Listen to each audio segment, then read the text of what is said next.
இன்றைய ஊழியர்களுடைய பஸ்கா என்று நடத்துகின்ற இந்த பஸ்கா நம்மை பரலோக ராஜ்யத்துக்கு கொண்டு செல்லுமா என்ற ஒரு கேள்வியோடு என் செய்தியை தொடர நான் வாங்கிக்கிறேன்.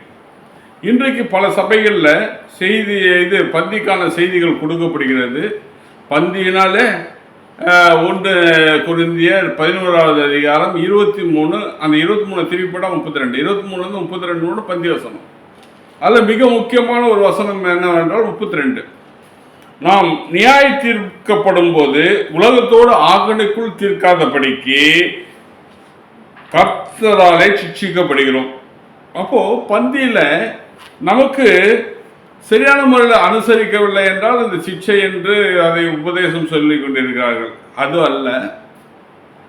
சிக்ஷை என்பது இந்த உலகத்தில் நம்முடைய பாவங்களை சரியான முறையில் கழுவி நாம் சரியான முறையில் நடக்காததனால் ஏற்படுகின்ற சிக்ஷைக்கான தண்டனை நாம் அனுபவிக்கக்கூடாது. எனவே நமக்குள்ள குற்றங்கள் குறைகளை எல்லாம் நாம் நிவர்த்தி செய்து சிக்ஷையை குறித்தான தெளிவை மக்களுக்கு உணர்த்தணும். இன்னைக்கு சிக்ஷையை சொல்வதற்கு பல சபைகளில் அச்சப்படுறாங்க. ஏன் அச்சப்படுறாங்கன்னா, அவங்களுக்கு வர காணிக்கைகளை எங்கடா வராமல் போயிடுமோ, ஆசீர்வாதம் ஆசீர்வாதம் ஆசீர்வாதம் ஆசீர்வாதம் தனியாக வருமா?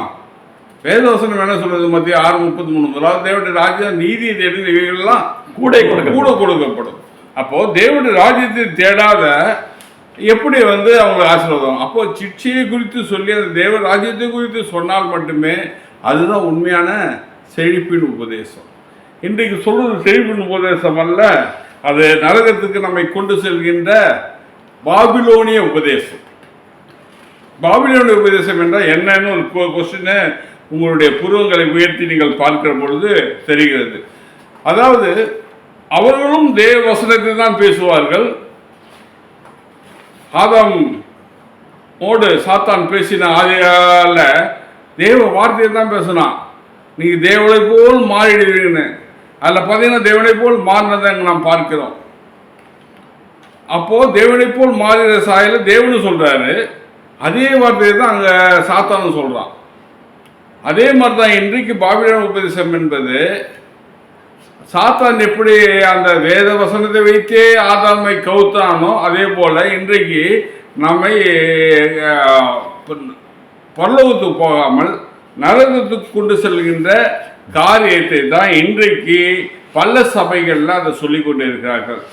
எங்களுடைய தரிசனமே ஆத்ம ஆதாயமே தவிர பண ஆதாயம் கிடையாது. இதுக்காகத்தான் நாங்கள் எங்களுடைய ஊழியத்தை நாங்கள் ஆரம்பித்திருக்கிறோம். இந்த வசனங்களை இன்றைய போதகர்கள் கூறும் புத்தி என்னும் பஸ்காவை குறித்து நாம் அதிகமாக தெளிவாய் பார்க்க வேண்டிய காரியத்தில் நாம் இருக்கிறோம். முக்கியமாக இதில் ஒன்று மீட்பு. அது சிக்ஷையை கடந்து போனால் தான் அந்த மீட்பு கிடைக்கும். அங்கே பாருங்க, ஆதாம் கடந்து போகக்கூடாததை கடந்து போனான். எதை கடந்து போகக்கூடாது? தேவனுடைய வார்த்தையை அவன் கடந்து போயிருக்க கூடாது. தேவனோடு உறவாடினான், தேவனோடு நடந்தான், தேவனோடு உறவாடி கொண்டிருந்தான். அப்போ தேவன் அவரோடு பேசியிருப்பார். தேவன் சொன்னார், இந்த வார்த்தையை மீறாத, நன்மை தீமை அறிந்த கனியை புசிக்காத. அவன் என்ன செய்திடணும்? தேவனுடைய வார்த்தையை ஃபாலோ பண்ணிடணும். ஆனால் கலப்பாய் பேசின சாத்தானுடைய வார்த்தையை அவன் ஏற்றுக்கொண்டதுனாலே கடந்து போக வேண்டியதாகிவிட்டது. அவன் அன்றைக்கு கடந்து போனான். அதனால இன்றைக்கு நாமும் அதை அந்த தேவனுடைய வார்த்தைக்குள் நம்ம கடந்து போக வேண்டிய சூழ்நிலைக்கு நாம் தள்ளப்பட்டு இருக்கிறோம். உலகத்தில் இருக்கிற நமக்கு எப்பப்போது நெருக்கடி வந்ததோ அந்த நேரத்திலாம் அவங்க கடந்து போவதை பார்க்கிறோம். இதை தான் பஸ்கா என்று பாஸ் ஓவர் என்று சொல்லப்படுகிற பஸ்கா கடந்து போவதை குறித்து சொல்லப்பட்டிருக்கிறது. அப்போ கடந்து போவதில் என்ன வழியாகத்தான் நம்ம இந்த மீட்பு உண்டு என்பதை நாம் அறிந்து கொள்ளணும். மீட்பின் வழி அறிய வேண்டும் என்றால் மத்தியோ 6:33 வாசிங்க. முதலாவது தேவனுடைய ராஜ்யத்தையும் அவருடைய நீதியையும் தேடுங்கள், அப்பொழுது இவைகளெல்லாம் உங்களுக்கு கூட கொடுக்கப்படும். உலக ஆசீர்வாதத்தை தேடி ஓட வேண்டிய அவசியமே கிடையாது. முதலாவது தேவனுடைய ராஜ்யத்தை அவன் நீதியும் தேட வேண்டிய அவசியமாக இருக்கிறது. உண்மையான பஸ்கா என்றால் முத்திரை உடைக்கப்படும். அதாவது 2 விதமான வார்த்தைகள் வேதத்தில் இருக்கிறது. ஒன்று இயேசு ஓமையாய் சொன்னது. பழைய ஏற்பாடு காலத்தில் நிறைய ஓமைகள் சொல்லப்பட்டிருப்பதை நாம் வேதத்தில் வாசிக்கிறதை பார்க்கிறோம். சீவித்துக்கும் உனக்கும் பகையை உண்டாக்குவேன். சீவித்துனா என்னது, பகைனா என்னது? பழைய ஏற்பாடு காலத்தில் இருந்து உங்களுக்கு தெரியுமா? தெரியாது. அது முத்திரை உடைக்கப்பட்ட வார்த்தையாக இருந்தது. இயேசு பிறப்புக்கு அப்புறம் அந்த முத்திரை உடைக்கப்பட்டதை நாம் காண்கிறோம். அப்போ இந்த முத்திரை உடைக்கப்பட்ட அந்த வார்த்தையின் வழியாக மட்டும்தான் மீட்பு உண்டு. அந்த வார்த்தையினால மீட்பு இல்லை, அது முத்திரை உடைக்கப்பட்ட பிறகு மீட்பு உண்டு. அப்போ இன்றைக்கு இந்த வார்த்தையெல்லாம் முத்திரை உடைக்கப்பட்ட வார்த்தையா இயேசு வந்ததுக்கு பிறகு இல்லை. இயேசு இந்த உலகத்துல நிறைய உவமைகளாய் முத்திரைக்கப்பட்ட வசனங்களாய் சொல்லிவிட்டு சென்றிருக்கிறார். இந்த முத்திரை உடைக்க வேண்டிய காலத்தில் நாம் நெருங்கி விட்டோம். இந்த முத்திரை எங்கே உடைக்கப்படுகிறது என்று நாம் பார்க்கிறோமானால், வெளிப்படுத்தல் மூலமாக நிறைய சத்தியங்கள் வெளிப்படுத்தப்படுகிறது. அப்போ அந்த வெளிப்படுத்தல் இல்லாமல் அங்கே மீட்பு இல்லை என்பது, அதை கடந்து போகுதல் இல்லை என்பதை அறிந்து கொள்ள வேண்டும். எங்கே ஒரு பாடுகளோ எங்கே ஒரு சிக்ஷையோ அந்த இடத்துல அந்த மீட்பு இருக்குது. அந்த காலத்தில் பார்த்தீங்கன்னா புளித்த மாவு, கீரை, மாமிசம், இதுதான் பஸ்கா. அந்த பஸ்கா அவங்களை பல்லவராஜ்யத்துக்கு கொண்டு சென்றுமா? இல்லை, இயேசு அதை மாற்றினார். இயேசு சொன்ன பஸ்காவும் இன்றைக்கு மாற்றப்பட வேண்டிய ஒரு பஸ்காவாய் இருக்கிறது. அன்றைக்கு பஸ்கா என்று சொன்னது ரத்தமும் சதயம் என்று சொல்லப்பட்டது. அவருடைய வேத சத்தியத்தை தான் அவர் ரத்தமாக சொல்கிறார். அந்த வேத சத்தியத்தின் வார்த்தையின் மூலமாகத்தான் விடுதலை உண்டு. சத்தியம் இல்லாமல் விடுதலை இல்லை என்பதை வேதத்தில் பல இடங்களில் நாம் தொடர்ந்து பார்க்க முடியும். நாம் ஒரு பார்ப்போம். புளித்த மாவை குறித்து இருவிதமான காரியங்கள் இருக்கு. ஒரு புளித்த மாவுன்னா என்னது?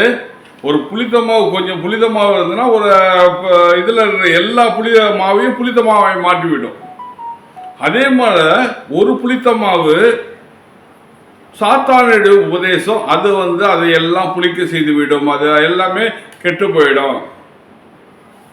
தேவனுடைய வார்த்தை அதுவும் அப்படியே பரவும். அப்போ ரெண்டுமே ரெண்டு விதமான புளித்த மாவு. நமக்கு தேவை நல்ல புளித்த மாவு, நமக்கு தேவை. அருமையான வார்த்தை நீங்கள் சொல்கிறீங்க, கவனிக்கத்தக்க ஒரு மிக வார்த்தை. புளிப்பில்லாத நம்மளுடைய பஸ்காவாகிய இயேசு கிறிஸ்துவை நீங்கள் அடையாளப்படுத்தி சொல்லும்போது, அது சரீரம் மாமிசம் அப்படின்றத பற்றி ஆண்டவர் சொன்னாலும் கூட, இப்போ ஆண்டவர் சொல்லுகிற ஒரு காரியம் அது ஆவிக்குரிய வார்த்தையாக நீங்கள் அதை கொண்டு வரீங்க. புளித்த மாவு, ஒரு மாவு நல்லா இருக்கக்கூடிய உபதேசம், நல்லா இருக்கக்கூடிய சபையில் கொடுக்கக்கூடிய உபதேசத்தில் கொஞ்சோண்டு புளித்த மாவை சேர்த்தா அது முழுக்க கெட்டு போகணும்னு சொல்லி நிறைய சபைகளில் இன்றைக்கி புளித்த மாவு கொஞ்சம் கொண்டு போடும்போதே அது எல்லாமே கெட்டு போகுது அப்படின்னு சொல்கிறீங்க. ஏற்கனவே புளித்த மாவு ஒரு பக்கம் கிடக்குது, இந்த பக்கம் இருக்குது. அப்போ ரெண்டு விதமான புளித்த மாவையும் நீங்கள் சொல்கிறீங்க. இன்றைக்கி இருக்கக்கூடிய சபைகளில் கொடுக்கப்பட்டுள்ள வசனங்களில் கொஞ்சோண்டு ஒரு புளித்த மாவுடைய ஒரு கலப்படம் சேர்ந்ததுன்னா அது எல்லாமே தவறான ஒரு அதாவது ஒரு அழிவத்தை காண்பிக்கிறது. இயேசு கிறிஸ்துவாகிய அந்த பரிசுத்தமான அந்த பஸ்காவாகிய இயேசு கிறிஸ்துவை அதை அடையாளப்படுத்துகிறது இல்லை. ரத்தமும் சதயம் மாமிசமும் எதுவுமே தேவனுடைய ராஜ்யத்துக்கு போகாது. இது ஆவிக்குரிய வார்த்தை என்பதை நீங்கள் கொண்டு வருகிறதிலே நாங்கள் உங்களை வரவேற்கிறோம். ஐயா, தொடர்ந்து சொல்லுங்கள். முத்திரை உடைக்கப்பட்ட வார்த்தைகள் இங்கே பாருங்க, ஒரு சத்தியத்தை நாம் வாசிப்போம். யாத்திராமம் 12:19.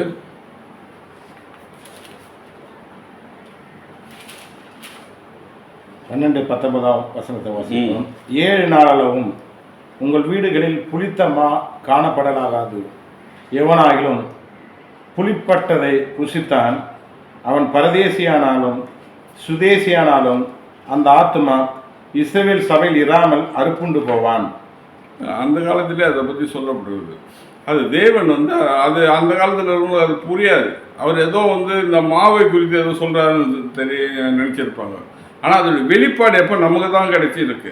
அப்போ அந்த வெளிப்பாடை நாம் பெற்றுக்கொள்ள நாம் அந்த புளித்த மாவை, அதாவது நம்முடைய நல்ல ஆவிக்குரிய சத்தியங்களை, துப்புரவு, உண்மை, அந்த அது தேவ வார்த்தையை கேட்டு அந்த தேவ வார்த்தைப்படி நம்மை மாற்றிக்கொள்கிற பொழுது தான் நம்ம பரலோகராஜ்யத்துக்கு போவோம். அதில் பாபிலோனிய உபதேசம் கலந்து போனால் அது எல்லாமே ஐயோ, என்னதான் சபைக்கு போனாலும் சரி, என்னதான் நீங்கள் இதுதான் எங்கள் பெரிய சபை மீட்பின் சபை அவங்க வந்து அழகாக பேனர் போட்டிருந்தாலும் சரி, பல இது இருந்தாலும் சரி, உங்களை அந்த இது பரலோகத்துக்கு கொண்டு போகாது. மணிதாசன் சொன்னாலும் அது பரலோகத்துக்கு கொண்டு போகாது. மணிதாசன் இன்றைக்கு அறிந்த வேத சத்தியத்தை எடுத்து, அந்த உடைக்கப்பட்ட வார்த்தைகளை எடுத்து, முத்திரை உடைக்கப்பட்ட வார்த்தைகளை எடுத்து, வெளிப்படுத்தல் 14:6 சொல்லப்பட்டது போல நித்திய சுவிசேஷம் முத்திரை உடைக்கப்பட்ட வார்த்தைகளை பெறுகிறவர்கள் தான் பரலோக ராஜ்யத்துக்கு செல்ல முடியும். ஏன்னா அதன் வழியாகத்தான் நாம் கடந்து போகுதல், பஸ்கா என்ற கடந்து போகுதலை குறித்து நாம் முழுமையாய் காண முடியும். பாருங்க, பொய்யான புளித்த மாவு என்று சமுத்திர தண்ணீர், பாபிலோனிய கலப்புள்ள தண்ணீர் பருகக்கூடாது. அதுவும் தண்ணீர் தான், இதுவும் தண்ணீர் தான். ஆனால் அந்த சமுத்திரம் தண்ணீர் என்று வேதத்தில் நாம் வாசிக்கிற இடங்கள்லாம் அது கலப்புள்ள தண்ணீரை குறித்து சொல்லப்பட்டிருக்கிறது. ஜீவ தண்ணீர் என்பது தேவனுடைய உண்மையான வார்த்தை. அதை கேட்கிற பொழுது நாம் அதை அழகாய் அறிந்து கொள்ள முடிகிறது. பாருங்களேன், நீங்கள் யாத்திராமம் 12வது அதிகாரம் 23வது வசனத்தை பார்ப்போம். கர்த்தர் எகிப்தியரை அதம் பண்ணுகிறதற்கு கடந்து வருவார். நிலையில் மேல் சட்டத்திலும் வாசல்களில் நிலைக்கால்களிலும் இரண்டிலும் அந்த ரத்தத்தை காணும்போது கர்த்தர் சங்காரனை உங்கள் வீடுகளில் உங்கள் அதம் பண்ணுகிறதை வரவட்டாமல், சங்காரக்காரனை உங்கள் வீடுகளில் உங்களை அதம் பண்ணுவதற்கு வரவட்டாமல் வாசப்படியை விலகி கடந்து போவார்கள். அப்போ அந்த ரத்தத்தை பூசிட்டா அவன் கடந்து போயிடுவான்னு பழைய ஏற்பாடு காலத்தில் இருக்கு. ரத்தத்தை பூசினா கடந்து போக முடியுமா? இன்றைக்கு அந்த ரத்தத்தை நம்ம வாசல்களெல்லாம் பூசி கொண்டு இருக்கிறோமா?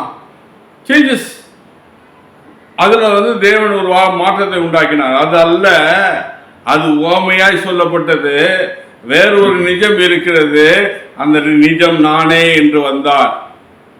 அதுவும் உடனே உங்களுக்கு புரியாது என்பதை இப்போ அவர் மனதில் கொண்டு தான் அதுக்கும் ஒரு உவமையை சொல்லி இன்றைக்கு மாமிசத்துக்கு ஒரு இது, அந்த ரத்தத்தை டைரெக்டாக இல்லாமல் திராட்சை ரசமாகவும் அப்பமாகவும் மாற்றி அதன் மூலமாக ஒரு விடுதலை குறித்து ஆரம்பிக்கிறார். ஆனால் அவர்தான் விடுதலை என்பதை, அவர்தான் தேவ வார்த்தை என்பதை, அவர்தான் அந்த தேவ வார்த்தையின் மாமிசம் என்பதை, அவர்தான் தேவ வார்த்தையின் ரத்தம் என்பதை நாம் அறிந்து அந்த வார்த்தையின் மூலமாக நாம் கடந்து செல்ல வேண்டும் என்பதை அது ஒரு ஓமையாய் சொன்னார். இன்னைக்கு அந்த ஓமையை தான் நாம் பற்றி கொண்டு இருக்கிறோம். சாவு, மரணம், இதில் கடந்து போகுதல். பழைய ஏற்பாடு காலத்தில் ஒரு மரணத்திலிருந்து கடந்து போவதை பார்த்தோம். புதிய ஏற்பாடு காலில் அதே சாவு மரணத்திலிருந்து கடந்து போவதற்கு அந்த இயேசுடைய பந்தி மிகவும் அவசியமாக இருக்குது என்று பார்த்தோம். ஆனால் இதிலிருந்து கடந்து போவதில் ஜெயம் தேவைப்படுகிறது என்ற நிலை உள்ள போது அந்த பஸ்காவை அனுசரிக்க வேண்டிய தேவை இருக்கிறது. இன்றைய பஸ்கா என்பது என்ன என்பதை குறித்து நான் பிறகு பார்ப்போம். இங்கு முத்திரிக்கப்பட்ட வார்த்தையின் ரகசியத்தை நாம் பார்க்கிறோம். இங்கே இந்த காரியத்தை உங்களுக்குள் உங்கள் பிள்ளைகளுக்கும் நித்தியமாய் கை கொள்ள கடவீர்கள் என்று அதில் 24வது வசனம் அடுத்த வசனம் சொல்லப்படுறது. யாத்திராமம் 12:24 சொல்லுது. சரிங்களா? இந்த காரியத்தை உங்களுக்கும் உங்கள் பிள்ளைகளுக்கும் நித்திய நியமமாக கை கொள்ள கடவீர்கள். அப்போ நித்திய நியமமாக கை கொள்ள கடவீர்கள் என்று அங்கே சொல்லப்பட்டிருந்ததுன்னா நீங்கள் என்ன செய்யணும்? இன்னும் ரத்தத்தை தான் பூசின்னு வரணும். ஏன் சேஞ்சஸ் வந்தது? அது ஓமை. நித்திய நாம் கடைபிடிக்க வேண்டிய காரியம் தான். ஆனால் அது பஸ்கா. ஆனால் அந்த பஸ்கா அப்படியே அனுசரிக்க வேண்டும் என்பது அல்ல, அதில் சேஞ்சஸ் இருக்கு என்பது தான் நித்தியமாய் கடைபிடிக்கப்பட்டு இருக்குது என்று சொல்லி அடுத்த வசனங்களும் வாசிக்கலாம். கர்த்தர் உங்களுக்கு தாம் சொன்னபடி கொடுக்க போகிற தேசத்திலே நீங்கள் போய் சேரும்போது இந்த ஆராதனை கை கொள்ள கடவீர்கள். அதுதான் சொன்ன, அதுதான் உண்மையான ஆராதனை. நான் இங்கே இல்லை, இந்த பந்திய அங்கதான் கை கொள்வேன் என்பதுதான் இயேசு சொல்றார். அதுதான் அதோடைய ரகசியம். ஏன் இங்கே பந்திய மிக முக்கியம்னு அவர் கலந்துக்கலாமே. இயேசுக்கு இங்கே பூமிக்கு வருவது கடினமான காரியமா? கிடையாது. நிச்சயமாக வரலாம். ஆனால் அது இது இல்லை, உண்மையான இதில் நான் கலந்துவேன். எப்போ உண்மையானது வருதோ அப்போ நான் வந்து கலந்துவேன். இதுதான் அதனுடைய மறைப்பொருளாய் காணப்படுகிறது. இது நிச்சயமாக இருக்கும் என்று பார்க்க. ஆனால் இந்த பஸ்கா தொடர்ந்து வந்ததா என்றால் வரல. நாம் எத்தனை பேர் ஆட்டுக்குட்டியார் ரசத்தை வாசலில் பூசுறோம் என்பதை நாம் கவனிக்க வேண்டிய ஒரு காரியமாக இருக்கிறது. நான் பூசப்படவில்லை இது என்றா, அந்த ரத்தம் பூசப்படவில்லை என்றால் நாம் அனைவரும் அதை கடந்து பல்லவராஜ்யத்துக்கு போக மாட்டோமா? அப்போ அதை கடந்து போன ஒரு நிலை வந்தால் தான் பல்லவராஜ்யத்துக்கு போவோம். அதே போல் ஒரு சின்ன ஒரு கேள்வி வருகிறது. ஐயா சொல்லுங்க. நீங்கள் சொன்ன ஒரு பெரிய ஒரு ரகசியத்தை சொல்லிட்டு வரீங்க. திருச்சபைகள், அநேக சபைகளில் அதாவது பூசுதல் என்கிற ஒரு பண்டிகை வச்சுருக்கிறாங்க. இந்த பஸ்கா பண்டிகையில் பலி செலுத்தப்படுத்தப்பட்ட பாவ நிவாரண, குற்ற நிவாரண பலி செலுத்தப்பட்ட அதை எரித்து அந்த சாம்பலை வந்து என்ன பூசிக்கிட்டாங்க, அதில் புரண்டுக்கிட்டாங்க, அதிலிருந்து உபவாசித்தார்கள் என்கிற ஒரு காரியம் இருக்குது. அதை இன்றைக்கி தொடர்ந்து அதாவது விபூதி பூசுதல், அதாவது இந்த காரியத்தை வந்து உலகத்திலேயே மற்ற மதத்தில் இல்லை, இவங்க தான் இந்த பூசுதல் என்கிற ஒரு பண்டிகை கொண்டு வந்திருக்கிறாங்க. இதன் மூலமாக நாங்கள் பரிசுத்தமாக. அப்போ பழைய ஆச்சாரங்களே இன்றைக்கி என்ன பண்ணுறாங்க, நூதனமாக நீங்கள் சொன்ன மாதிரி பாபிலோனுடைய உபதேசத்தை என்ன செய்கிறாங்க, இப்போ கொண்டு வந்துட்டுருக்குறாங்க. பரிசேயரும் வேத பாரகரும் என்ன வச்சாங்க, வேத புத்தகத்தை வச்சு தான் பேசுனாங்க. ஆனால் இயேசுடைய அந்த தெளிவு அவங்களுக்கு கிடையாது. இயேசு கிட்ட போய் கேட்குறாங்க, பரலோராஜ்யம் எங்கே? இயேசு சொல்றார், இது உங்க மத்தியில தான் இருக்குது, உங்களுக்குள்ள தான் இருக்குது. என்ன அவங்க எங்க உங்களுக்குள்ள இருக்கு? அப்போ இங்கே வந்து தேவனுடைய அந்த வார்த்தையை, உண்மையான அந்த உடைக்கப்பட்ட வார்த்தையை அனுசரிக்கிறவங்க தான் பரலோகம். பரலோகங்களே வாருங்கள். அப்போ பரலோகங்களே வாருங்கள் என்றா பரலோகத்தை கூப்பிடுறாரா, மனுஷனை கூப்பிடுறாரா? மனிதன் மத்தியிலேயே பரலோகம் இருக்கிறது, தேவ ராஜ்யம் இருக்கிறது. அங்க 12 சீசரும் இயேசுவும் அங்க பரலோகமாய் காட்சியளித்தார்கள். இவர்களை அவர்களுடைய முத்திரிக்கப்பட்ட வார்த்தைகளால் அதை தெரிந்து கொள்ள முடியவில்லை. அப்ப தேவனுடைய வார்த்தை வந்து எல்லா மனுஷரையும் பிரகாசிக்க பண்ணுகிற ஒளி அவர்தான் ஒளி. அப்போ ஒரு மனுஷனை, எந்த மனுஷனையும் பிரகாசிக்கப்பட வேண்டுமானால் அந்த பிரகாசமான வர வேண்டும்னா அவருடைய வார்த்தையாகிய ஒளி. அதுலயும் கொஞ்சம் சேஞ்சஸ் பண்ண நல்லா இருக்கும். அதான் சொல்றாரு, ஆதியிலே வார்த்தை இருந்த, அந்த வார்த்தை தேவன், அந்த வார்த்தை தேவனா இருந்தது. அப்போ அந்த வார்த்தை மனுஷனுக்கு ஒளியா இருந்தது. நீங்க சொல்றீங்க அந்த பிரகாசம், அந்த மகிமையின் பிரகாசமே, பிரசன்னமே எந்த மனுஷனுக்குள்ளே ஆண்டவர் உருவாக்குறதா என்கிறதா அருமையா சொல்றீங்க. உங்களுக்குள்ளே இருக்கிறத அதுவே ஒரு சின்ன சேஞ்சஸ். தேவனுடைய வார்த்தை என்று நீங்க சொல்றது எல்லாமே சரியான ஒன்று, அதை நான் மறுக்க முடியாது. ஆனால் அந்த எந்த வார்த்தை, முத்திரிக்கப்பட்ட வார்த்தையா, முத்திரை உடைக்கப்பட்ட வார்த்தையா? முத்திரை உடைக்கப்பட்ட வார்த்தை. அந்த முத்திரை உடைக்கப்பட்ட வார்த்தை மட்டுமே ஒளி. முத்திரைக்கப்பட்ட ஒரு டார்க்னஸ்ல இருந்து நம்ம வெளிச்சத்துக்கு வந்துட்டோம். டார்க்ல இருந்து அறியாமையில இருக்கிறோம், வெளிச்சத்துக்கு வந்தா எல்லாம் மறைபொருள் வெளியாக்கப்பட்டது. மறைபொருள் வெளியாக்கப்பட்டது. மூடி வைக்கப்பட்ட ஒன்றும் வெளிச்சத்தை தராது, மூடி வைக்கப்பட்ட எதுவும். அப்போ அந்த மூடி வைக்கப்பட்டதை திறக்கணும், அப்போதான் வெளிச்சம். அதே மாதிரி ஓமையை திறந்தால் மட்டுமே வெளிச்சம். அந்த வெளிச்சத்தை பெற்றுக்கொள்கிறவர்கள் தான் பரலோகத்துக்கு வருவார்கள். இதுதான் வசனங்கள் தெளிவாக சொல்றது. கொடுக்கப்பட போகிற தேசத்தை நீங்கள் போய் சேரும் வரை, கானானுக்குள்ள போனதை பற்றி சொல்லலை, நீங்கள் பரலோகத்துக்கு போய் சேரும் வரை கடந்து போகுதல் தொடர்ந்து வருகிறது. பஸ்கா என்றால் பாஸ் ஓவர், அது கடந்து போகுதல் தொடர்ந்து வருகிறது. தேவராஜ்யம் கொடுக்கப்பட போகிற தேசம். இதுலேயும் தேவராஜ்யம்னாலே என்ன செய்கிறாங்க நிறைய பேர், நான் தேவராஜ்யத்துக்கு போவேன்னு. ஆனால் பைபிள் என்ன சொல்லுது, பரலோகராஜ்யம் இறங்கி வர கண்டு போகணும்னு சொல்ல, இறங்கி வருது, அதுவே இறங்கி வருது. அப்போது இதில் வந்து சத்தியங்கள், ஆழமான சத்தியங்கள் நாம் அறிந்து கொள்ள வேண்டிய காரியங்கள் இருக்குது. பழைய ஏற்பாடு காலத்து பஸ்கா 1500 ஆண்டுகளுக்கு மேலாக அது அனுசரிக்கப்பட்டது. எந்த சேஞ்சஸும் வரல. எந்த மாற்றத்தையும் மக்கள் மத்தியில் காணப்படலை. ஏன் அதை நிறுத்தினார்கள்? தேவராஜ்யம் வந்து விட்டதா? இல்லை. எனவே முத்திரை உடைக்கப்பட்ட பஸ்கா வேறு மாற்றத்தில் வந்துள்ளது. இயேசு என்ற ரூபத்தில் வந்துள்ளது. இயேசு பந்தி என்ற ரூபத்தில் வந்திருக்கிறது. அதனால் அது நிறுத்தப்பட்டது. அப்போ பாருங்களேன், யோவான் 2:13. பின்பு யூதருடைய பஸ்கா பண்டிகை சமீபமாயிற்று. யூதருடைய பஸ்கா பண்டிகை சமீபமாயிற்று.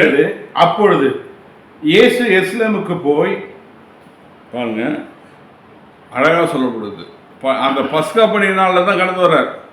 அது மிக முக்கியமான ஒரு பண்டிகையாக காணப்படுகிறது. ஏன்னா அது பண்டிகையில் அந்த தேவனுடைய வார்த்தையுடைய அந்த வெளிப்பாடு மிக முக்கியமாக காணப்படுகிறது. ஏன்னா அந்த வெளிப்பாடு நேரத்தில் தான் நேரம் பார்த்து தான் கரெக்டாக ஒரு எல்லாத்தையும் செய்யணும் என்பது அவருடைய காரியமாக இருந்தது. பழைய ஏற்பாடு காலத்துடைய சில நியமங்களை இயேசு இந்த பூமியை உடைத்தார். இயேசு 3 தரம் ரத்தம் சிந்தினார். இயேசு ஒரு தரம் தானே சிலுவையில் அறிந்தார், இவன் தான் 3 தரம் அப்படின்னா. பழைய ஏற்பாடு காலத்துடைய ஒவ்வொரு நியமங்களும் உடைக்க ஒவ்வொரு முறையும் அவர் ரத்தம் சிந்தினார். முதலாவது பார்த்தீங்கன்னா, இயேசு குழந்தையா இருக்கும்போது விருத சேதனம் பண்ணார். அது ரத்தம் சிந்தினார். அது விருத சேதனத்துடைய கோட்பாடுகளை உடைப்பதற்கு சமமாய் காணப்பட்டது. 2வது முறை அவர் ரத்தம் சிந்திதல் எங்க? ஜபத்தில் வேர்வை துளிகள் ரத்தமாய் விழுந்தது. அது என்ன காலம்? பஸ்கா. அப்போ அது பஸ்காவுடைய பழைய பஸ்காவை உடைக்கும்படி இது மாதிரி எல்லாம் அவர் வந்து தெளிவாக ஒவ்வொரு இடத்துலையும் விலக்கி கொண்டு வருகிறார். பஸ்கா பண்டிகை மரணத்திலிருந்து கடந்து போகுதல் என்பதை நான் மீண்டும் மீண்டும் அந்த பாஸ்ஓவரை குறித்து உங்களுக்கு வலியுறுத்துகிறேன். அப்போ அதை சரியாக அனுசரிக்காவிட்டால் மரணத்தை விட்டு கடந்து போக முடியாது. அதனால தான் உங்களுக்கு ஃபஸ்ட்டு வசனத்தில் சொன்னேன், 1 கொரிந்தியர் 11:32 சொன்னேன். அது அங்கு அதனால தான் சொல்லப்படுறது சிச்சை. அப்போ இந்த சிச்சை குறித்த பஸ்கா பண்டிகைகள் மிக மிக அவசியமாய் சொல்ல வேண்டியது ஊழியக்காரருடைய கடமை அல்லவா? எத்தனை சபையில் அதை பற்றி தெளிவாய் சொல்லி நடத்துகிறார்கள். சடங்காச்சாரமாக இன்று நடந்து கொண்டே இருக்கிறது. இந்த சடங்காச்சாரத்தை உடைக்க வேண்டிய காலகட்டத்தில் நாம் இருக்கிறோம். கடைசி காலம் பாருங்க, தேவனுடைய ரத்தம், முத்திரை, உடைக்கப்பட்ட வார்த்தைகள், இதுதான் நம்மை மீட்பின் பாதையை கொண்டு செல்லும். எனவே மாற்றம் தேவைப்பட்டது. எனவே தான் மாற்றத்தை அவர் கொண்டு வந்தார். யோவான் 6:9 வாசிங்க. இங்கே ஒரு பையன் இருக்கிறான், அவன் கையில் 5 வார்கோதுமையும் அப்பங்களும் 2 மீன்களும் உண்டு. ஆனாலும் அவைகள் இத்தனை ஜனங்களுக்கு எம்மாத்திரம் என்றான். பாருங்க, இதுவும் ஒரு பந்தி தான். அங்கே உட்காந்து சாப்பிட்றாங்கலாம் செய்கிறாங்க. இது மாற்றத்தை கொண்டு வருமா? கொண்டு வர. இதுக்காக பிக்கப்பட வேண்டிய ஒரு சரீரம் இருக்கிறது என்பதை நினைவு கூறும்படி அதை அங்கு செய்கிறார். ஆமீன். இன்றைக்கு என்ன செய்யணும்? உண்மையான சரீரத்தை நம்ம பித்து கொண்டு இருக்கோம். எனவே இதற்கு பின்பாக தேவனுடைய வார்த்தையின் இது பாருங்க, பஸ்கா ஊற்றி அவர் சொல்லும்போது சொல்றாரு, நினைவு கூறுதல், நினைவு கூறுதல், நினைவு கூறுதல், நினைவு கூறுதல். எது நினைவு கூறுது?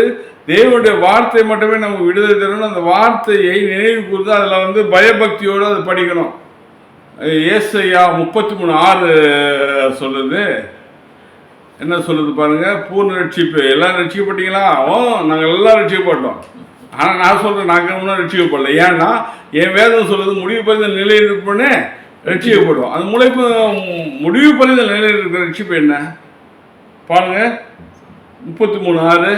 பூர்ண ரட்சிப்பும் ஞானமும் அறிவும் உன் காலங்களுடைய உறுதியாயிருக்கும். காலங்களுடைய உறுதியாக இருக்கு. கர்த்தருக்கு பயப்படுதலே அதில் பொக்கிஷம். அங்கே பாருங்க, ஆதியாகமம் 3:22 சொன்னார், இவர் நம்மில் ஒரு ஆனார்கள்னு. அதோடைய இதுக்கு தொடர்பு அறிவு. அறிவு என்பது என்ன? நன்மை தீமை என்று 2 கலந்துருக்கு. பாபிலோன் உபதேசமாக இருக்கு. நம்ம அதை வந்து நன்மையை மட்டும் பிரித்து எடுக்க வேண்டிய ஒரு சூழ்நிலை இருக்கு. அது நன்மையை மட்டும் பிரித்து எடுக்கிறவர் மட்டுமே கடந்து போகுதலின் பரிபூர்ணத்துக்குள் கடந்து செல்வார்கள். அது சாதாரணமாக கிடைக்காது. அதில் சொல்லப்படுறது அதுக்கு பயப்படுதல் ஆரம்பம் என்று சொல்லப்படுகிறது. ஏசாயா 33:6 சொல்லுங்க. இயேசு கிறிஸ்து பூமியில இருந்தபோது அவர் ஆசாரியர்கள், பரிசேயர்கள், வேதபாரர்கள் எல்லாரும் அவங்கள அதிகமாக அவர் கண்டித்ததற்கான காரணமே பாபிலோனுடைய வாழ்க்கையை அவர்கள் பின்தொடர்ந்தார்கள், பாபிலோனுடைய பலிகளை அவர்கள் செலுத்தி வந்தார்கள், அவருக்கு மரியாதை செலுத்தாம அர்த்தமில்லாத ராபோஜனத்தை அவர்கள் செய்தார்கள், தவறான உபதேசங்களை கூறி வந்தார்கள். ஆசாரியர்களுக்கு அவர் தேவன் எச்சரிக்கையாக்கி கொடுக்கிறார், மற்ற மக்களை முட்டாளாக்காதீர்கள் என்கிறதையும் அவர் உணர்த்தி வருகிறார். அப்போ இந்த இந்த மாதிரியான ஒரு உணர்வு தெளிவு மக்களுக்கு யார் கொடுக்கிறது, யார் கொண்டு செல்லுகிறது? அப்படிப்பட்ட ஊழியத்தை இன்னைக்கு எந்த சபை, எந்த ஊழியக்காரங்க செய்யறாங்க? ஐயா, நீங்க கரெக்டா சொல்றீங்க. நீங்கள் சொன்ன வசனங்கள் எல்லாம் கரெக்டு. அதுதான் உண்மையான உபதேசம். அதை சொல்ல வேண்டிய காலகட்டத்தில் தான் நம்ம இருக்கிறோம். எனவே நீங்கள் சொன்னது நல்லது. உங்களுடைய வார்த்தையை நான் வரவேற்கிறேன். அதே நேரத்தில் இன்றைக்கு அந்த பாபிலோனிய உபதேசம் என்று நான் அங்கங்கே கூடிட்டு மட்டும் காமிச்சேன். ஆனால் அதோடைய பூர்ணமாக பேசணும்னா அது தனி சப்ஜெக்டாக எடுத்து பேசணும் என்பதற்காக அதை சொல்லலை. இதனால் இது முக்கியமானது என்பதனால ஆவியானவர் உங்கள் மூலமாக அதை வெளிப்படுத்தினதுக்காக கர்த்தருக்கு நன்றி சொல்லுகிறேன். அப்போ அந்த நன்மை தீமை அறியத்தக்க கனி புசிக்கூடாது என்பது தேவனுடைய வார்த்தை. ஆனால் அவன் புசித்துறான். அதுலேயே என்ன செய்தான்? தீமையை தேர்ந்தெடுத்து தான் புசிச்சான். நன்மையான தேவனுடைய வார்த்தையை அவன் இது பண்ணல, நன்மையை அவன் பற்றி கொள்ளவில்லை. அப்போ கர்த்தருடைய வார்த்தை அங்கு ஆதாம் கடந்து போகாமல் இருந்திருந்தால் இவ்வளோ பிரச்சனை கிடையாது. அப்போ அது கடந்து போன அந்த வார்த்தை என்ன வார்த்தையை கடந்து போனான்? பாபிலோனிய உபதேசத்தை ஏற்றுக்கொண்டான். கடந்து போக வேண்டிய காரியம் இல்லை. அது நன்மையை பற்றி கொள்ள வேண்டிய காரியம், தேவனோடு நடக்க வேண்டிய காரியம், தேவனுடைய வார்த்தையை கேட்க வேண்டிய காரியம். இன்றைக்கும் பல சபைகள் பாபிலோனிய உபதேசத்தை தான் கடந்து போயிருக்கே தவிர கலப்பு வார்த்தைகள் தான் பேசப்படுகிறதே தவிர இன்றைக்கு உண்மையான சத்தியங்கள் பேசப்படவில்லை. அதனால தான் வேதம் சொல்கிறது, போதகர்களுக்கு ஐயோ என்று வேதம் சொல்கிறது.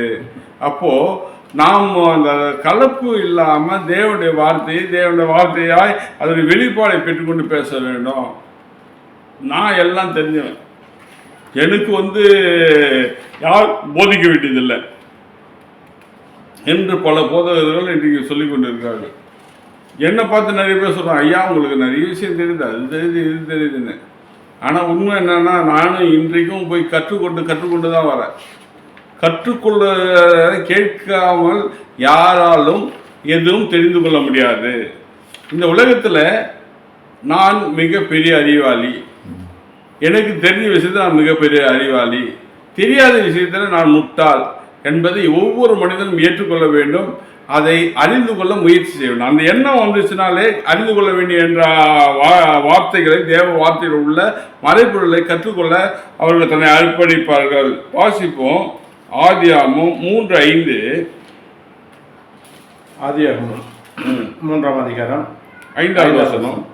நீங்கள் இதை புசிக்கும் நாளிலே உங்கள் கண்கள் திறக்கப்படும் என்றும் நீங்கள் நன்மை தீமை அறிந்து தேவர்களைப் போல் இருப்பீர்கள் என்றும் தேவன் அறிவார் என்றது. இதுதான் பாபிலோனிய உபதேசம். இது உண்மையா பொய்யா? பாபிலோனிய உபதேசம் தேவனுடைய வார்த்தைக்கு கீழ்ப்படிய வேண்டும். ஆனால் அவன் என்ன செய்ய, சாத்தானுடைய வார்த்தைக்கு கீழ்ப்படிதான். அதில் கலப்பு இருக்குது. இதில் பார்த்தீங்கன்னா தேவனுடைய வார்த்தையை பார்ப்போம். 3:22 பாருங்க.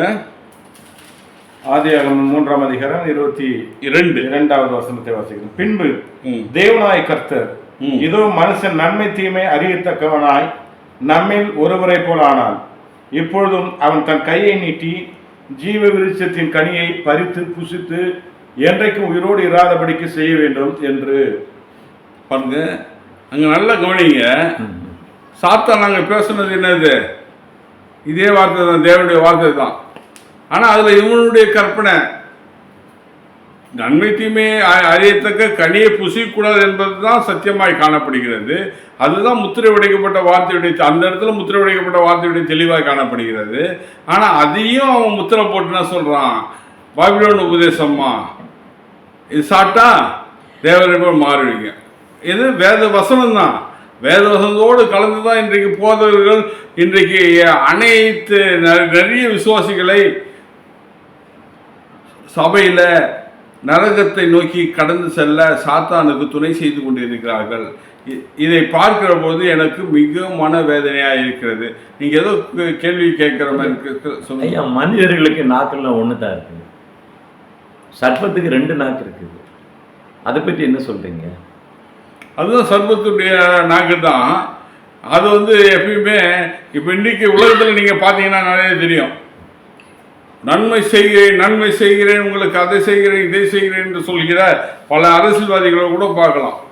இவங்க தான் சாத்தான், வேற யாரும் சாத்தான் இல்லை. 2 பேச்சு பேசுகிறவங்க, பொய் பேசுகிறவங்க. அப்போ பொய்யும் அதில் கொஞ்சம் உண்மை இருக்கும்.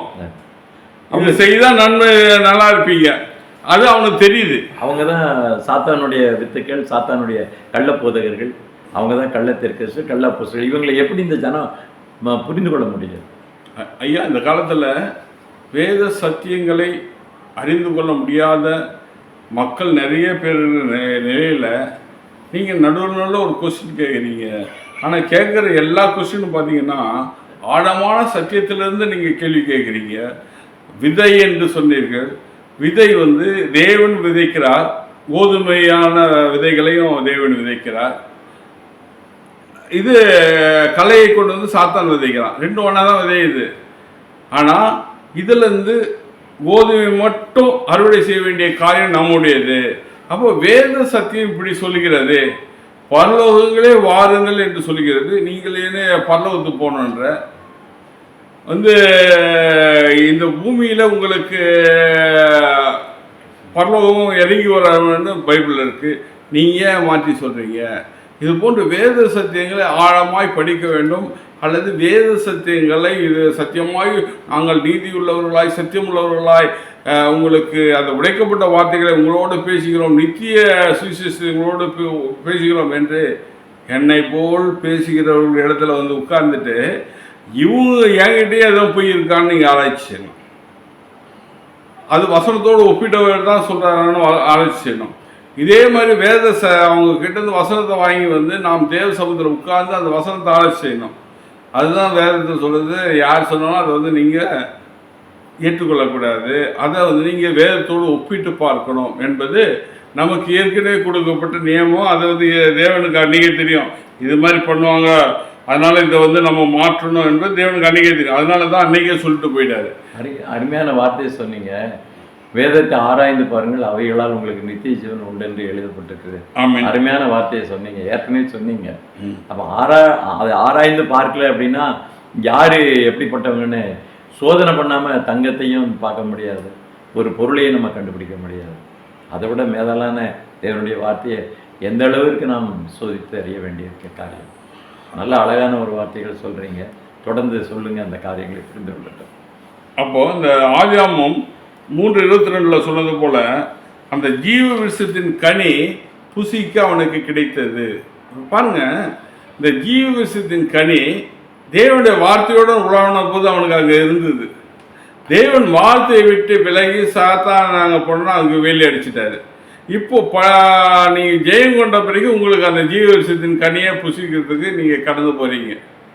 எங்கே இது வெளிப்படுத்தல் 2:7 ஜெயம் கொள்ளுவர்களுக்கு அந்த ஜீவ விருட்சத்தின் கனி புசிக்க கொடுப்பேன்.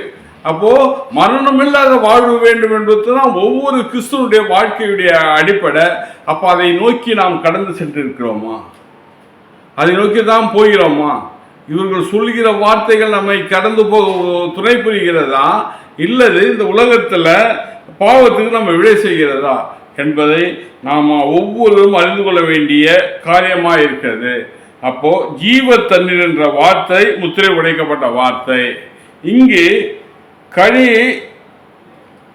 கனியை புசிக்க கூடாது என்று சொன்ன கனியை எப்படி புசித்தானோ அதே போல சில வார்த்தைகளை நாம் மீறி விடக்கூடாது. அதில் மிகுந்த பயபக்தியோடு இருக்க வேண்டும். இங்கு கடைபிடிக்க வேண்டிய ஜீவ விருட்சத்தின் கனி தேவனை போல் சாவாமையுள்ளவர்களாய் நாம் வாழ வேண்டும். இதை நோக்கி நாம் கடந்து செல்ல வேண்டும். பஸ்கா என்பது, மீண்டும் சொல்கிறேன், கடந்து போகுதல். எதை நோக்கி கடந்து செல்ல வேண்டும்?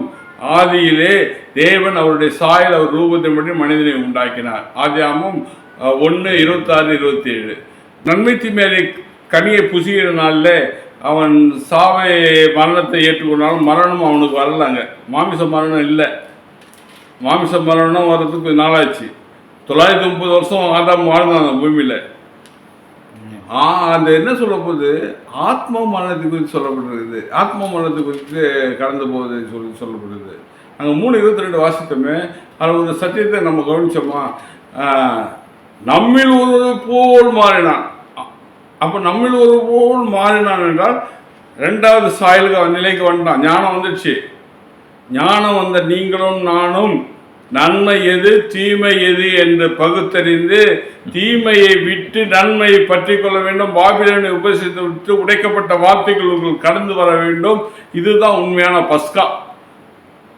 அந்த பந்தியை அந்த ஒரு சடங்காச்சாரமாய் ஃபாலோ பண்ணது இல்லை. சடங்காச்சாரமாக ஃபாலோ பண்ணுங்க, அது மூலமாக நீங்கள் நினைவு கூறுங்க. ஆனாலும் அந்த நன்மையை பற்றி கொள்ள வேண்டும். நன்மையை பற்றி கொண்டால் என்ன நடக்கும்? நன்மையை பற்றி கொண்டால் நீங்கள் எதை சாவாமைக்கு எப்படி கடந்து போவீங்க, சாவாமை என்றால் என்ன என்பதை குறித்து நான் உங்களிடம் சொல்ல வாஞ்சிக்கிறேன். ஏன்னா ஆதியாகமம் 1:23 தேவ சாயல் தான், அது குழந்தையின் சாயல். ஆதியாகமம் 3:22 கிடைத்த சாயலும் தேவனுடைய சாயல் தான், அது குழந்தை கொஞ்சம் ஞானமுள்ள குழந்தை ஆயிடுச்சு. 3வது சாயல் சாவாமுள்ள சாயல். ஏன் சாவாமுள்ள சாயல்? தேவனுடைய சாயல் எப்படி இருக்குதுன்னு 1 தீமோத்தேயு 6:16 வாசிங்க. ஒருவராய் சாவாமை உள்ளவரும், ஒருவராய் சாவாமை உள்ளவரும், சேரக்கூடாத ஒளியில் வாசம் பண்ணுகிறவரும். சேரக்கூடாத ஒளியில் வாசம், அதாவது முழுமையான தெளிவு பெற்றவர், முழுமையான வசனத்துடைய ஆழங்களை எல்லாத்தையும் அறிந்தவர். மனுஷரில் ஒருவரும் கண்டிராதவரும், மனுஷர் ஒருவரும் கண்டிராதவரும், காணக்கூடாதவருமாய் இருக்கிறவர், காணக்கூடாதவருமாய் இருக்கிற அவருக்கே கனமும் நித்திய வல்லமையும் உண்டாயிருப்பதாக, நித்திய வல்லமையும் உண்டாயிருப்பதாக. பாருங்க, அவர் எப்படி சாவாமை உள்ளவராக இருக்கார். அவர் அந்த வேத சத்தியத்துடைய ஆழங்களை எல்லாவற்றையும் அவருக்கு தெரியாது, ஒன்றும் கிடையாது. அவரை போல ஒருவரையும் நீங்கள் காண முடியாது. அவருடைய தெளிவை இன்னைக்கு யாரும் அதை பெற்றுக்கொள்ள முடியாது. நீங்களும் நானும் முழுமையான சாயலை இந்த பூமியில் பெற முடியாது. ஆமாம், முழுமையாக இந்த பூமியில் பெற முடியாது. அவரை காணக்கூடாதவர். ஏன்னா இன்னைக்கு அவருடைய சாயல் வேற, நம்முடைய சாயல் வேற. அப்படிப்பட்ட ஒரு தேவன், அப்படிப்பட்ட தேவனுடைய வல்லமை உள்ள அந்த சாயலில் உங்களுக்கு எனக்கும் தேவன் தருவேன் என்கிறார். எங்கே தரேன்னு சொல்கிறாரு? வாசிப்போமே. 1 கொரிந்தியர் 15வது அதிகாரம் 51, 52, 53, 54, 55 வசனங்கள். அதில் 53 தெளிவாக வாசிங்க பார்ப்போம். அழிவுள்ளதாகிய இது அழியாமையும், அழிவுள்ளதாகிய இது அழியாமையும், சாவுக்கேதுவாகிய இது சாவாமையும், சாவுக்கேதுவான இது சாவாமையும் தரித்துக் கொள்ள வேண்டும், தரித்துக் கொள்ள வேண்டும். அழிவுள்ளதாகிய இது அழியாமையும், அழிவுள்ளதாகிய இது அழியாமையும், சாவுக்கேதுமாகிய இது சாவாமையும், சாவாமையும் தரித்துக் கொள்ளும் போது மரணம் ஜெயமாக விழுங்கப்பட்டது என்று, மரணம் ஜெயமாக விழுங்கப்பட்டது என்று எழுதியிருக்கிற வார்த்தை நிறைவேறும். ஆமீன். இந்த பூமியில் இல்லை, உயிர்த்தெழும் நாளிலே மரணத்துடைய அந்த சாயலை நாம் இழந்து புதிய சாயல், சாவாமையுள்ள நித்தியமாய் வாழ்கின்ற சாயலை தேவன் தருவார். அந்த சாயல் உள்ளவர்கள் தொடர்ந்து அந்த ஜீவ விருஷத்தின் கனியை அவர்களுக்கு புசிக்கு கொடுப்பார். அங்கும் எனது தேவனுடைய வார்த்தை என்ற ஜீவ விருஷத்தின் கனி அங்கும் நமக்கு கிடைக்கும். அதை நாம் நித்தியமாக பெற்று நாம் என்னாலும் பரலோகத்தில் வாழலாம் என்பது தான் தேவனுடைய சத்தியமாக இருக்கிறது. நாம் கடந்து போக வேண்டியது, ஆதாம் கடந்து போகக்கூடாததை கடந்து போனான். நாம் கடந்து போக வேண்டியதை நோக்கி கடந்து போகவும், அப்பொழுது அவருடைய சாயல் நமக்கு கிடைக்கும். இதுதான் உண்மையான பஸ்காவுடைய நிலை. இது கடந்து போவதற்கு வேத சத்தியத்துடைய ஆழங்களை அதிகமாய் தெரிந்து கொண்டு அதன் மூலமாக நம்ம மாற்றிக்கொள்ளுகிற பொழுது தான் அந்த கடந்து போவதனுடைய பரிபூர்ணப்படுகிறது. அப்படி நீங்கள் அனைவரும் வேத சத்தியத்துடைய ஆழங்களை தொடர்ந்து கேட்டு, இது போன்ற நல்ல மீடியாக்களை கேட்டு அது வேதத்தோடு ஒப்பிட்டு அதன் மூலமாக நீங்களும் கடந்து அந்த பரலோகராஜ்யத்துக்குரிய சாவாமை உள்ளவர்களாக உயிர்த்தெழ வேண்டும் என்று இயேசு நாமத்தில் அவங்களை வேண்டி கேட்டுக்கொள்கிறேன். நன்றி. கர்த்தர் உங்களை ஆசீர்வதிப்பாராக. ஆமென். ஜீவக்கனிக்கும் ஆண்டவராக இயேசு கிறிஸ்து யோவான் 6:48 59 வரைக்கும் சொல்லுகிறார். புசிக்க வேண்டியவை பருக வேண்டிய காரியங்களை குறித்து ராப்போஜனத்தை, அந்த பஸ்காவனுடைய ராப்போஜனம் தன்னை பஸ்காவனுடைய ஆட்டுக்குட்டியாக இதை புசிக்க வேண்டும், இதை புசித்தால் உனக்கு ஜீவன் உண்டு, நான் கடைசி நாளில் எழுப்புவேன் என்று சொல்லியிருக்கிறார். அப்போது இப்படிப்பட்ட ஒரு இதை நீ புசிக்காவிட்டால் உனக்கு ஜீவன் இல்லை என்று சொல்லுகிற ஒரு வார்த்தையை நம்ம கவனிக்கிறோம். இதனால் நீ மரித்தாலும் நீ என்ன செய்வ? பிழைப்பாய், நீ உயிர் தெழுவாய் என்று சொல்லுகிற ஒரு வார்த்தை. இரத்தத்தினால் ஆன உடன்படிக்கையை கடைசி பந்தியிலே சொல்லப்பட்ட இந்த வார்த்தைகளை மீட்புக்குரிய ஒரு உடன்படிக்கை வார்த்தையாக கர்த்தர் சொல்லியிருக்கிறார். அப்போ இதை நிறைவேற்றி தானே நம்ம ஜீவக்கனிக்குள்ளே கடந்து போவோம். கரெக்டு தான், நீங்கள் சொல்வதெல்லாம் கரெக்டு தான். ஆனால் அதில் சின்ன இது, இன்றைக்கு இருக்கிற இந்த பந்தி, இன்றைய பந்தி சடங்காச்சாரமாக நடக்கிற பந்தி அந்த நிலைக்கு கொண்டு போகுமா? அப்போ அதுக்கு என்ன தேவைன்னா ஜீவத்தண்ணீருடைய வார்த்தை தேவை, ஜீவத்தண்ணீருடைய அந்த ஆழமான சத்தியங்கள் தேவை. அந்த உடைக்கப்பட்ட வார்த்தைகளுக்கு தன்னை ஒப்பிடுகிறாய், இதை மாற்றிக்கொள்கிறாய் தேவை. விதை என்றால் என்ன, அது என்று பல ஓமைகள் இருக்கிறது. தொடர்ந்து இது போன்ற செய்திகள் தொடர்ந்து வருகிறது. ஒரு நாள் செய்தியில் முழுமையாக நம்ம அதுக்குள்ளே கடந்து போக முடியாது, அதை முழுமையாக அந்த சத்தியத்தை அறிந்து கொள்ள முடியாது. தொடர்ந்து இந்த சத்தியத்தை கேளுங்க. இன்றைக்கு பேசின சத்தியத்திற்கு அடிப்படை சத்தியங்கள் இன்னும் இருக்குது. அது இல்லாமல் இது போனது உங்களுக்கு புரிதலில் கொஞ்சம் சிக்கல் இருக்கலாம். ஆனால் அந்த அடிப்படை சத்தியங்கள்லேருந்து இன்னும் நிறைய சத்தியங்கள் இருக்குது. அதை கேட்க தான் நமக்கு அந்த மீட்பின் ரகசியத்தை நாம் அறிந்து கொள்ள முடியும். அந்த மீட்பு இல்லாமல் நீங்கள் செய்கிற ஊழியமும் அல்லது நீங்கள் போகின்ற சபை மூலமாக உங்களுக்கும் இன்றைய பஸ்கா சடங்காச்சாரமான பஸ்கா மூலமாக மீட்பு இல்லை. அந்த தேவனுடைய வார்த்தையின் மூலமாக தான் மீட்பு உண்டு என்பது தான் உங்களுடைய கேள்விக்கு பதிலாக அமைகிறது. அதிலே ஒரு சின்ன ஒரு வார்த்தையை நான் சொல்லிவிட்டு போக விரும்புகிறேன். இயேசு சொல்லுகிறாரு, சாத்தானோட ஒரு யுத்தம் நடக்குது. அப்போ பேசும்போது தேவனுடைய வாயினாலே வருகிற வார்த்தையினாலே மனிதன் பிழைப்பார் என்று சொல்லியிருக்கிறாரு.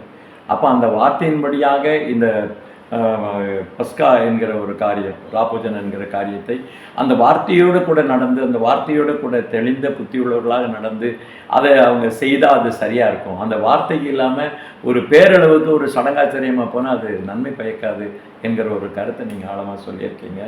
அதனால் தெய்வீக நிலைக்கு உட்பட வேண்டும், தெய்வீக நிலை அடைய வேண்டுமானால் வார்த்தையை உட்கொள்ள வேண்டும், வார்த்தையை பெற வேண்டும், வார்த்தையினாலே பிழைக்கலாம் அப்படிங்கிற ஒரு நல்ல கருத்தை நீங்கள் சொல்லியிருக்கிறீங்க. அவருக்குள் நிலைத்திருக்கிற ஒரு காரியம் ரொம்ப நன்றாக இருக்கிறது. அந்த ஒரே அப்பத்தை புசிக்கும்போது எல்லாம் ஒன்றாயிருவாங்க அப்படின்னு சொல்லப்பட்டிருக்கு. ஒரே அப்பத்தை புசிக்கும்போது எல்லாரும் ஒன்றாயிருவாங்க, ஒரே ஐக்கியத்தில் வருவாங்க. அப்போ வேத வசனத்தின்படியாக புசிக்கிறவர்கள் ஒரே ஐக்கியத்தில் அவருடைய இணைவார்கள், அவருடைய ஐக்கியமாவார்கள்.